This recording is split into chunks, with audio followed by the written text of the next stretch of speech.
Imagine a nightmare built from your own choices, one sin at a time. You cheated once, now you're stuck in a burning storm, forever reaching for someone you'll never touch. You betrayed a friend, you're frozen in ice beneath Satan himself, teeth first. This is Dante's Inferno, a 700-year-old manual for how to suffer properly. 9 circles, each one worse than the last. Let's go down.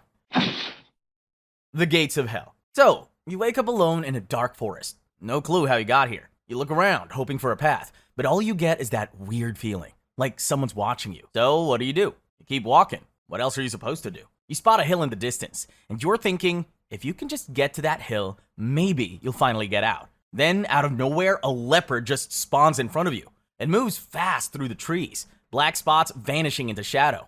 No matter where you go, it shows up again. You go around it, and now there's a lion. It's huge, super buff, with a wild mane and creepy yellow eyes that don't blink. There's no way you're getting past it. And just when you think it can't get worse, a super skinny, starving she-wolf comes from the shadows. Ribs showing, teeth bared, and eyes locked on you like she hasn't eaten in weeks. She's not as strong as the lion, but she's way more desperate. And desperation wins. If you're wondering, okay, cool, but why are they even in the forest? Well, each animal has a symbolic meaning. The leopard is all about fraud or tricking people, temptation, and sneaky stuff. The lion stands for pride and violence, like power that thinks it's always right. The she-wolf is greedy, never full, always wanting more. She represents insatiable greed. You face them all, and they keep pushing you back down the hill. No matter what you try, they block you every time. Then, out of the dark, someone in old Roman robes and sandals appears. He seems calm, serious, and kind of sad. That's Virgil. But not this Virgil. He's this super famous ancient Roman poet who wrote the Aeneid. Even though he lived ages ago, here he is, stepping out to help you. In this story, he's your guide, because Virgil represents human reason and wisdom, the kind of guidance you need to navigate this crazy place. He looks at the hill, looks at the monsters, and basically says, yeah, that path's closed. You can't go around your sins. You have to go through them. So he offers you another route, down through hell. And he's not doing this out of the kindness of his ancient Roman heart. Someone sent him. That someone is Beatrice.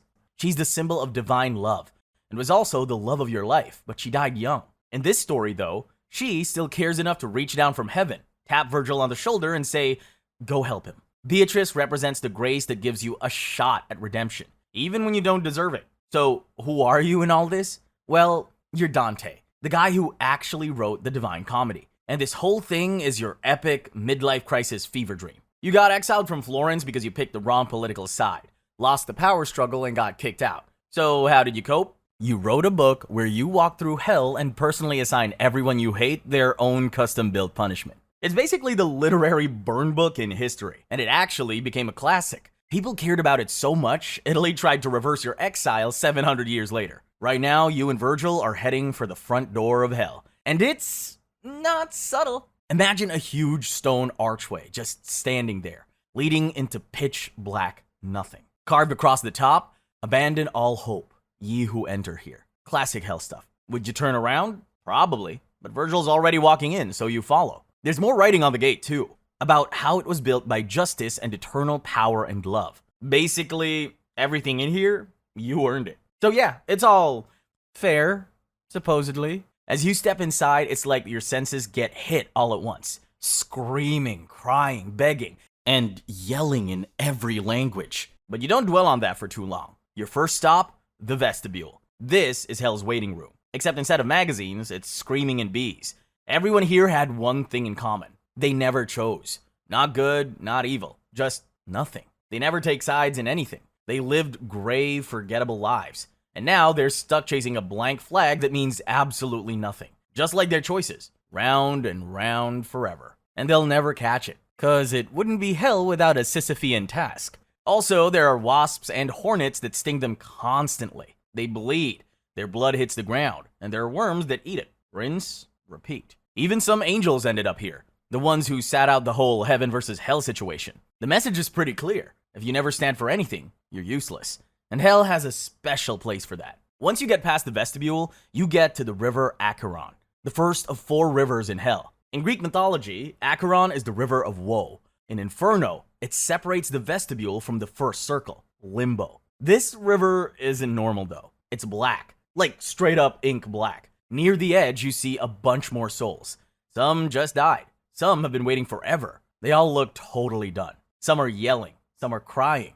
Some are probably cursing the sky or themselves. Some just stare into space. Everyone knows what's coming. They're waiting for the boat that takes you somewhere nobody wants to go. Hell. The guy running the boat is Charon. Charon's a character from Greek mythology. White hair, burning eyes, long beard, and furious expression. Charon has been at this job forever, and it shows. Then Charon notices you, a living person. He stops the boat and just stares, confused and pissed. Like, what are you doing here? Things get tense fast, but Virgil steps up, calm as ever, and lets him know they've got permission from higher up. Charon's annoyed, but lets you both get on. The boat pushes off. It's silent, except for some old wood creaking. Charon talks, but it's not comforting. He tells everyone, give up hope. You're never getting out of here. This is it for you. While you float, the riverbank just fades away into fog. All you see is darkness. All you hear are the sighs and groans of the souls around you. Then, out of nowhere, everything shakes. The river trembles. The souls panicking.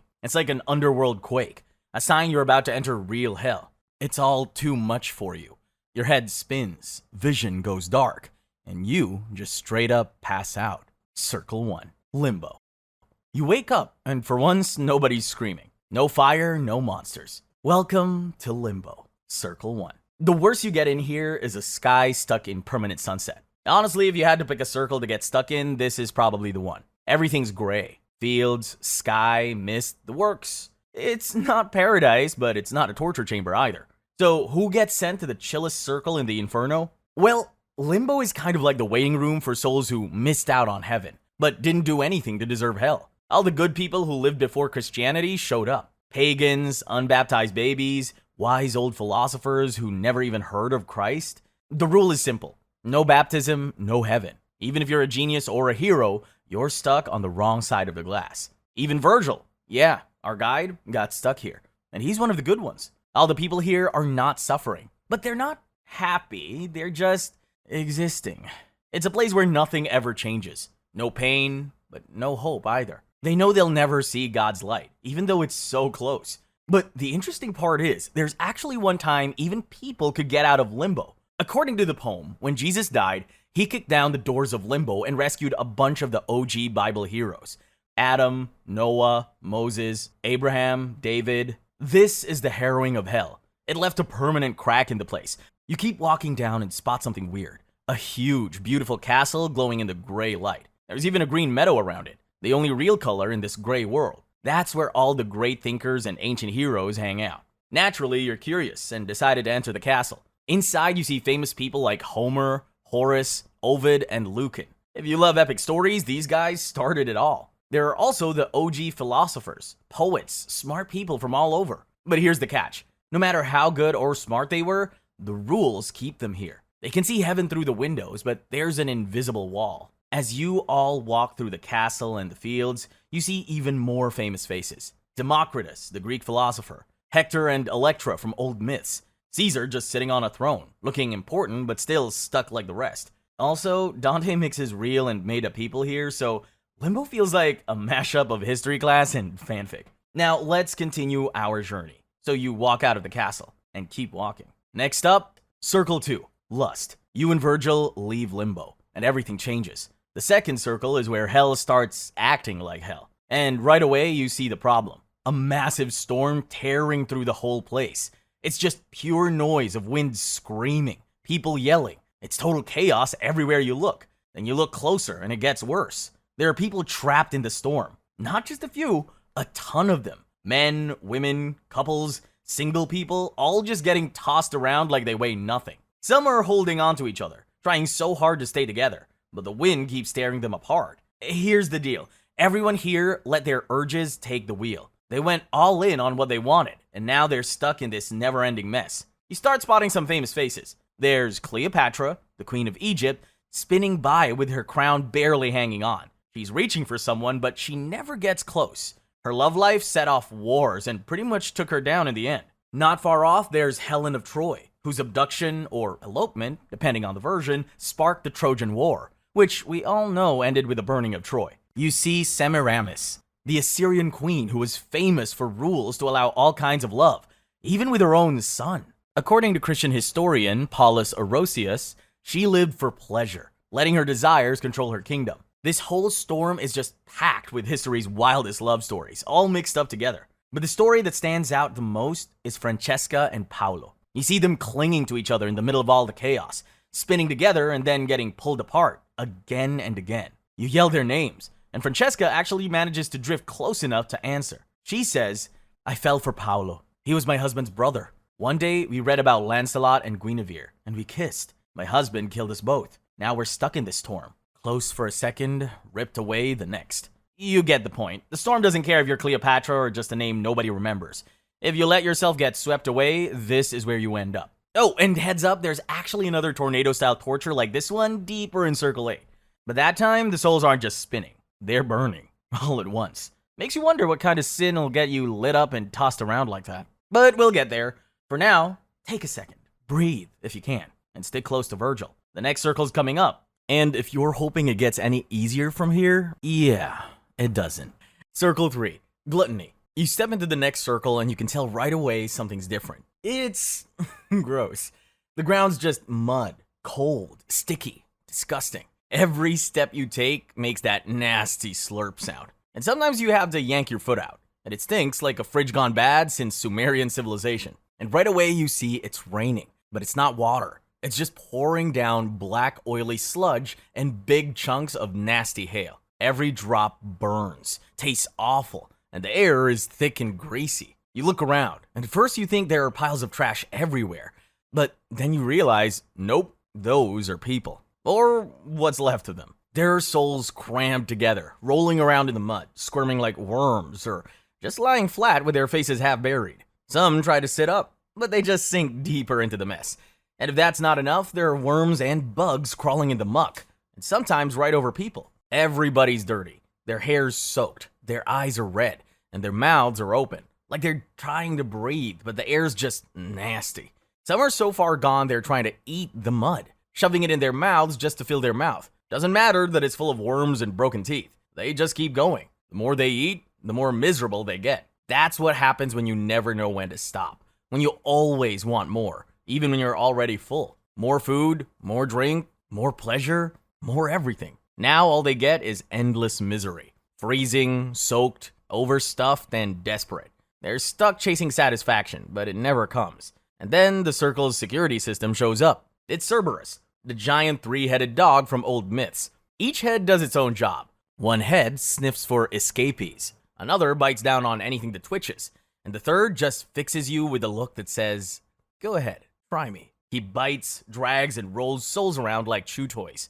Cerberus never stops looking for more to eat, and never gets full. A glutton, guarding the gluttons. That's hell for you. As you're wading through, one soul looks up and calls your name. You don't know him, but he knows you. His name's Chaco, a guy from Florence they called Pig, because he loved food and drank too much. He's so deep in the sludge, he's basically turning into it. Just this sad, muddy face looking up for a second before he slides back under. But he still wants to gossip. He coughs up some political predictions in Florence, like riots, betrayals, and Dante's exile. Nice pep talk. Then he gives up and melts back into the sludge. That's the real punishment here. Nobody's talking. Nobody's helping each other.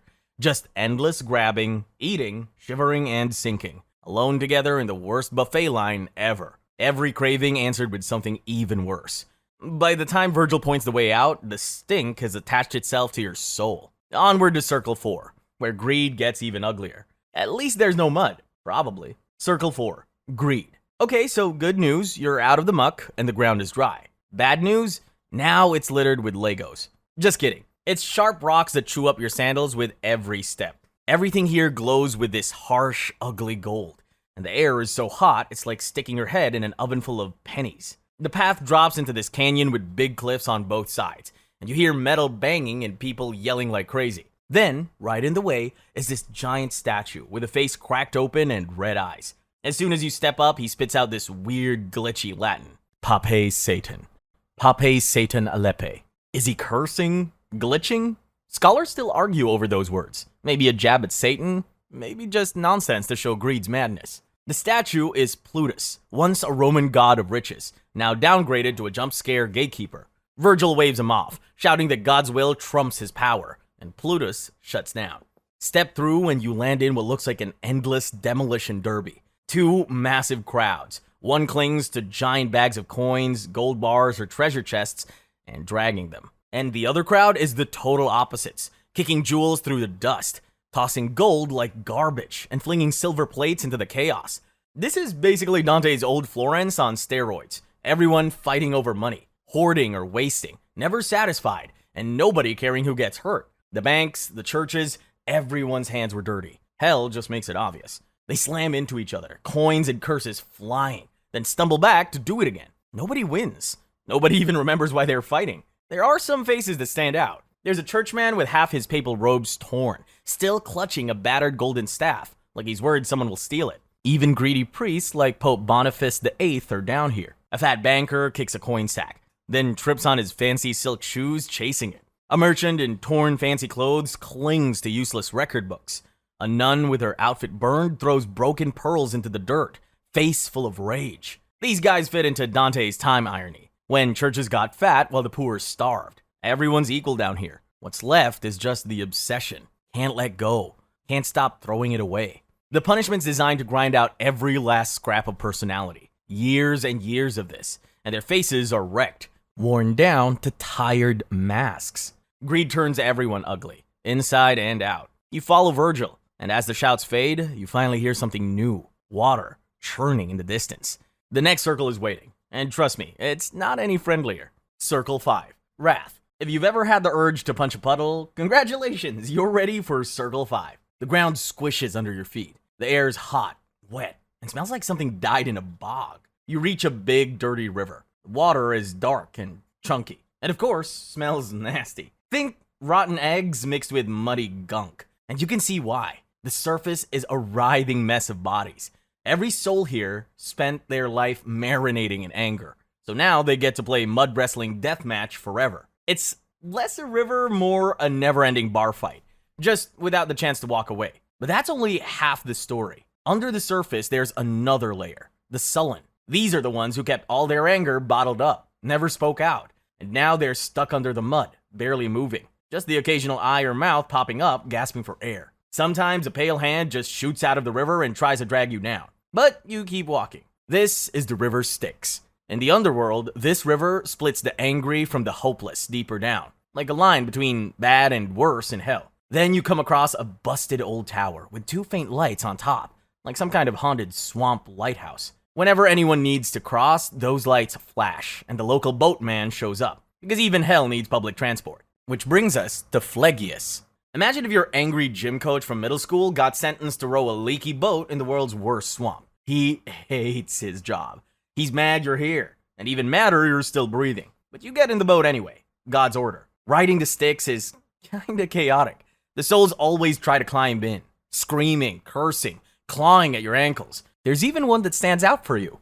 Filippo Argenti, a classic local celebrity. Famous, mostly rich dude, and loved picking fights in Florence. He claws at the edge, yelling, but the rest of the damned are happy to pull him back down. The ride ends at Dis, the lower hell for nastier sin. A city glowing red with tall black walls and towers hot as fire. A gang of fallen angels on top yells at you to get lost. These guys rebelled against God way back, and they're still pissed. Virgil tries his usual, we're on a divine mission line, but the angels just slam the gates in your face. You look up and see three terrifying Furies, Alecto, Megara, and Tisiphone, covered in blood and snakes, screaming for Medusa to come and turn you to stone. Virgil yells, cover your eyes, and you do it fast, because if Medusa sees you, you're done for. Out of nowhere, a glowing angel walks right across the water, not even bothering to look at anyone, and taps the gate with his wand. The gates burst open, and the whole place goes dead quiet. Virgil finally lets out a breath, and for the first time, you feel a bit of hope. Maybe you actually can make it through this place. But honestly, you're still kind of scared. What if you're stuck here forever? Virgil couldn't open the gates before, and now you're starting to wonder if he really knows what he's doing. Either way, you're inside Dis now. The deeper circles are waiting, and things aren't getting friendlier from here. Circle 6, Heresy. Walking into Circle 6 is like sticking your head in a pizza oven. Only you're the pizza. Every breath feels like you're sipping steam straight out of a volcano. Not enough. Below your shoes are crunchy gravel hot enough to fry an egg, and ash everywhere. But what really gets you is the layout in this circle. Rows and rows of stone tombs, and every single one is cracked open, with fire just blasting out of them. You can see people inside burning nonstop, but they never die. Sometimes you'll see someone actually trying to claw their way out, screaming for help. Doesn't matter how hard they fight, the flames always drag them right back in. Some just give up and stare through the lid, like they're waiting for a rainstorm that's never coming. The rest, well, they're just shouting, sobbing, cursing, the whole menu. So who lands here? Heretics. Not just folks with different beliefs, but people who said the soul dies with the body, or there's no afterlife. The church called that a huge sin, because it trashes God's promise of eternal life. Guys like Epicurus, who preached life's all about pleasure and you're gone when you're dead, are here. You spot him, still yapping about life's meaning, even with his face half cooked. If anyone could argue through a fire, it's him. You spot other famous faces too. There's Farinata, a big shot from the old Florence power struggles. Basically a political boss in Dante's day who wants the latest city gossip. He says souls here know the past and future, but not the present. Then you run into Cavalcante, who pops up in his burning tomb asking if his son Guido, your friend, is still alive. The second you use the past tense, his face just drops and he sinks back into the fire, sad. King Frederick II is also here. He was an emperor who challenged the Pope, made enemies everywhere, and didn't believe half the church stuff. Not much for him to do here but stew. And tucked away in the back, there's a giant stone vault with the door slammed shut. It's Pope Anastasius II's forever home. He got busted for heresy, letting in beliefs that split the church. Basically, not a great way to finish out your career as Pope. Eventually, you hit a nasty drop-off at the far end of the circle. A gross smell, like bad eggs and smoke drifting up from the darkness below. Virgil, pulling from old Roman tales, says it's the stench of deeper sins. He tells you to rest by the vault, because the air's thick and you need to brace for worse. Upper circles were about losing control, like gluttony, greed, and wrath. Now it's sins that hurt others. Heresy, violence, fraud. So, yeah, it's gonna get uglier. Circle 7. Violence. Welcome to Circle 7. This circle is dedicated to violence, which is so bad they split it into 3 separate rings. You'll want sturdy shoes for this part. The ground is a mess of cracked rock and loose boulders, and the only thing louder than the screams are the boiling sounds ahead. Suddenly, you're blocked by a huge monster. It's a minotaur, half bull, half man, with super angry eyes. In the poem, Virgil taunts him with, "Where's Theseus?" And the monster loses it, smashing rocks. Luckily, he's too busy raging to notice you sneaking past. Fun fact, the minotaur is basically here as a symbol of uncontrolled violence, borrowed straight from Greek mythology and repurposed as an angry doorman. In this circle, Virgil drops a bit of lore. The crumbling path is a leftover scar from a massive earthquake when Christ supposedly shook up the underworld on his way to collect VIPs from LIMBO. Here's how this circle works.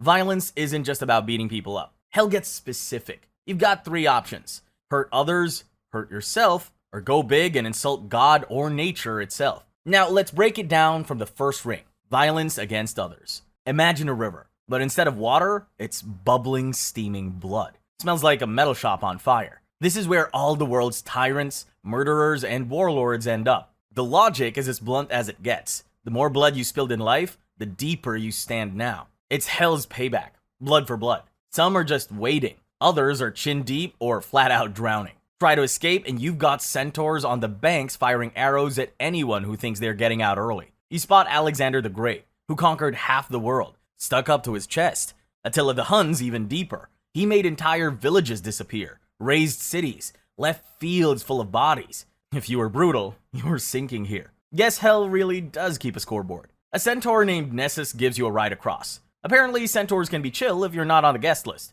While you're getting a tour, you realize hell is all about proportional payback, and even the tour guides are part of the punishment. Next stop, a place where people did violence against themselves. This is a forest straight out of a gothic album cover, because it's full of twisted trees with faces and mouths in the dark. If you break a branch, blood will pour out and the tree screams. These are people who ended their own lives, now trapped as trees forever. Back then, the church taught that taking your own life was stealing God's gift, so you lost your body for good. Now they're stuck as trees, feeling everything, but never able to move. To make things even nastier, there are harpies, half bird, half woman monsters. They tear off their branches, and every bite hurts like hell. Sometimes there are wild dogs that chase souls, shredding them, and they regrow as trees. One tree calls out to you, says his name is Pierre de la Vigne. He was an advisor to Emperor Frederick II, and after he was framed and accused of betrayal, he ended up here. He begs, "Don't forget my name.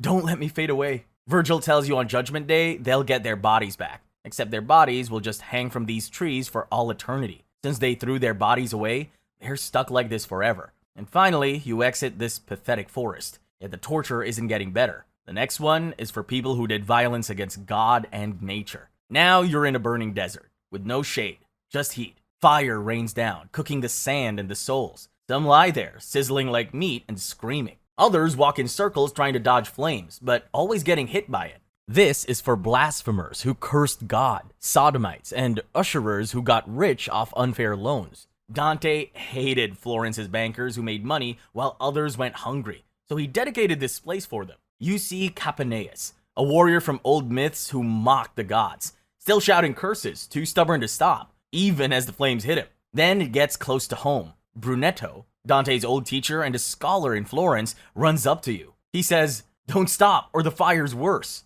You love this guy, so seeing him burn hurts like a knife to the chest. Brunetto spills warning about Florence's future, still teaching even in agony. At the edge of the desert, you see 3 souls clutching purses and staring at them, totally bummed. You ask why, but they just sneer and tell him to go away. These are usherers, moneylenders who took from the poor. Even now, they only care about the money they'll never get. And then, a monster shows up. Geryon. He's got a human face, a snake body, and a scorpion tail. Virgil says he'll carry you both down the next giant cliff to Circle 8. His friendly face hides a cold-blooded trickster, Virgil warns. You climb onto Geryon's back and head to the 8th circle. Circle 8.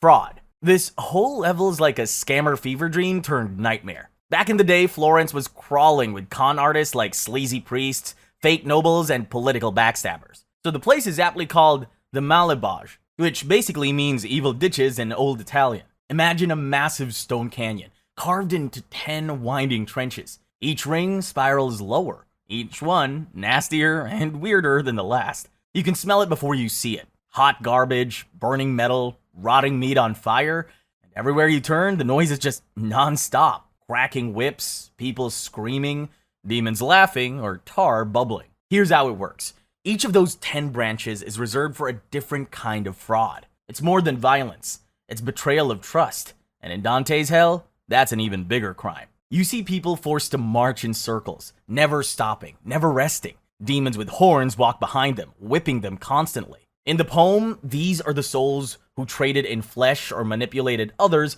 for their own gain. Panderers were basically pimps, and seducers used woohoo or promises to control people. It was a real problem in Italian city-states, where social climbing often meant stepping on anyone in your way. There's Venedico Caccianemico, a real Bolognese politician who pimped his own sister for political favors, and Jason from Greek myth, who dumped his lover Medea after using her to steal the golden fleece. Then comes the second ditch. This trench is literally a river of excrement. If you made your living through empty praise and lies like court flatterers, con artists, and anyone who got ahead by kissing up, you're drowning in it now. Every time they try to talk, they just choke on the filth. After that, you got the trench for the corrupt clergy, what Dante calls simoniacs. This trench is named after Simon Magus in the Book of Acts, who tried to buy spiritual powers. You look down and see legs kicking out of holes in the rock, with their feet roasting over open flames. These are priests, bishops, and popes who sold church offices, sacraments, or forgiveness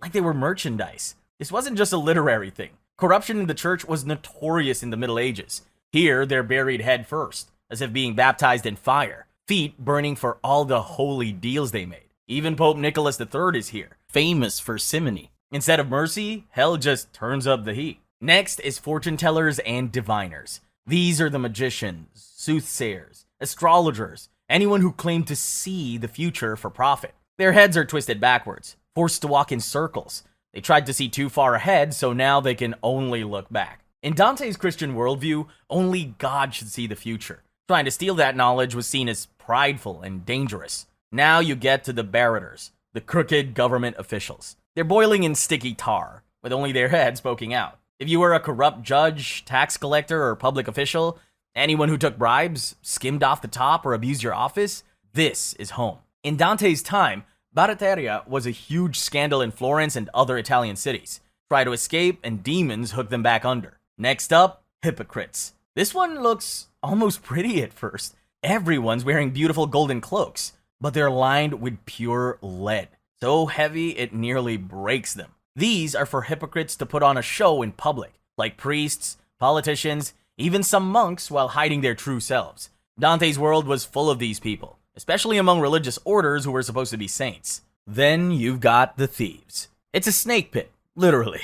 Thieves who stole what didn't belong to them now get bitten, twisted, melted, and even turned into snakes. Sometimes they lose their bodies altogether, just like they stole from others. Now they don't even own themselves. Dante calls out Vanni Fucci, a notorious thief from Pistoia, who's so bitter he spits curses at God even while a viper strangles him. And on the edge of the trench, there's Cacus, a monster from Roman legend, who rides around hunting thieves for sport. After that, you get to the evil counselors. Think master manipulators, politicians, schemers, and double dealers who led others to ruin with clever lies. They're stuck inside columns of living fire, burning for knowledge they abused. Ulysses from Greek myth is here, not for his journey, but for convincing his men to risk it all for personal glory.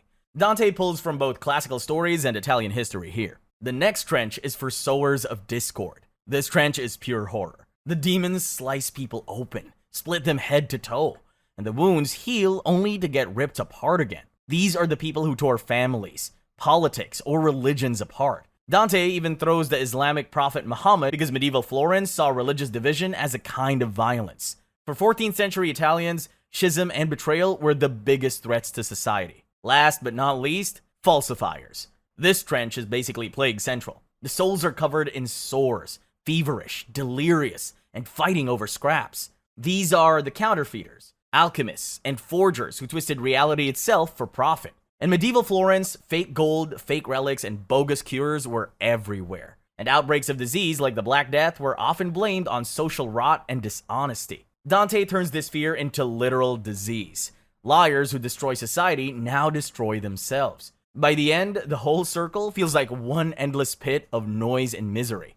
Cracking whips, bubbling tar, screams, curses, gold clanking, bodies breaking down. Every inch jammed with someone paying for the ways they twisted trust and truth. Here, the worst parts of history, church, and society all get tossed together. At the end of it all, Virgil points you towards a frozen pit guarded by massive giants from the Bible and Greek myth, like Nimrod and Ephialtes that are half buried in ice, glaring at you like nightclub bouncers. In literature, these giants are leftovers from the old world, symbols of power gone rogue. Theologically, their rebellion against the gods marks them as failed guardians, not just monsters. Dante paints them as a warning. Lose control, lose your soul. The next stop is the ninth circle, treachery. Down here, it's not the fire that gets you, it's the cold. A place reserved for traitors, betrayers, and those who stab their friends, families, and countries in the back. Imagine hell so cold and silent, even Satan can't break free. Circle 9, treachery. Now you're face to face with the deepest, coldest part of hell. This isn't just a wish you had a scarf cold. This is the kind of cold that hurts. Your skin burns. Your breath turns to ice the second it hits the air.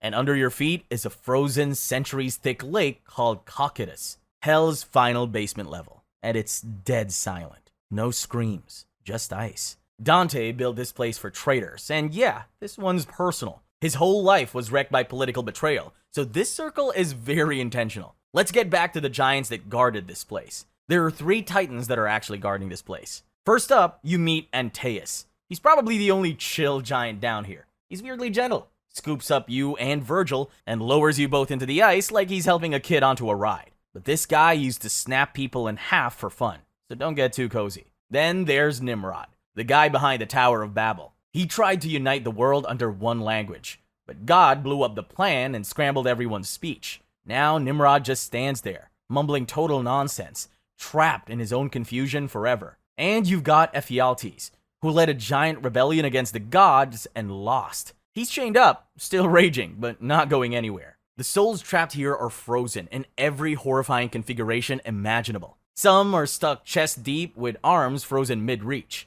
Others are just faces, pressed up under the surface like they're screaming silently through glass. A few are upside down, limbs jutting out at weird angles. Nobody can move. Nobody can really scream. It's just still. Seriously, which would you rather have? An endless scream or this kind of quiet? Down here, the silence hits way harder. Virgil points out the different zones. First comes Kaina, named after Cain, the guy who killed his own brother and tried to play dumb with God. This is where family traitors go. You see people packed tight in the ice, faces almost touching, but nobody's looking at anyone. No talking, no forgiveness. Just a wall of ice freezing their tears before they can even cry. The second zone is Antenora. This is the one for political traitors, named after Antenor, who supposedly sold out Troy. The ice here is piled high, like a field of frozen heads barely poking out. It's just rows and rows of traitors, with their jaws locked and their eyes dead. You nearly tripped over Bocca, a real-life traitor from Florence who tried to sabotage his own city in battle. He still whines and blames everyone else, but nobody's listening. And then there's Count Ugolino and Archbishop Ruggieri, grimmest pair in the circle. Ruggieri betrayed Ugolino, locked him and his kids in a tower, and starved them out. Now, Ugolino gets his payback. He spends eternity gnawing on Ruggieri's skull, frozen in place, locked in this torture/revenge. The third zone is Ptolemia. This is where you find people who betrayed their guests. This zone is named after Ptolemy, who murdered his father-in-law during a feast. Here, the souls are lying on their backs, sealed in the ice with their eyes wide open. You can see every bit of terror and regret, completely frozen, totally aware, unable to move or scream. Their tears just freeze in their eyes. And get this, according to medieval belief, when you do something this low, your soul drops straight to hell, and the demon keeps your body walking around back on Earth. So if your roommate's suddenly cold and weird, you know why. Fourth zone, Judaica. This is the last stop, named after Judas Iscariot, who sold out Jesus. Here, the ice is perfectly clear and razor sharp. You can see the traitors just below your feet reaching out to you, but nobody can ever reach them. You'll spot Brutus and Cassius down here. Yeah, the guys who betrayed Julius Caesar. This is the zone for people who turned on kings, bosses, or anyone who put all their trust in them. Now, the main event. At the very bottom, you see the biggest, most terrifying thing ever. Lucifer. Not fiery, not roaring. Not what you expect. He's huge, monstrous, half buried in ice, stuck waist deep, crying in silence. His wings are so massive they stretch, flapping slowly, trying to escape. But all they do is make the air colder, freezing himself deeper. He has 3 faces. One red, one pale yellow, one black. Each one chewing on a soul. In the middle mouth is Judas Iscariot, the guy who betrayed Jesus. And the other 2 are Brutus and Cassius, who murdered Julius Caesar. Dante thought betraying Caesar meant betraying Rome, and betraying Rome meant betraying the whole future. So now they're here, shredded slowly by Satan's jaws over and over. Virgil gives you a look, and you just know it's time to leave. No words needed. You're ready to get out of this place. You climb down Lucifer's matted fur until you find a rock tunnel, the exact path Lucifer fell when God kicked him out. Then, finally, sunlight. Warm air hits your face, and you're standing near the river Lethe, the water that wipes your memory clean. And up ahead is the base of a mountain. This is Mount Purgatory. This is the place where souls go, not to be punished, but to find hope and maybe get a second chance. Back in your time, people didn't know what was on the other side of the world. So you imagine Purgatory right here, in the southern hemisphere, opposite Jerusalem. It's a giant mountain rising up, like a doorway to something better. It's the start of a whole new adventure, Dante's Purgatorio. But let's save that for another Iceberg video.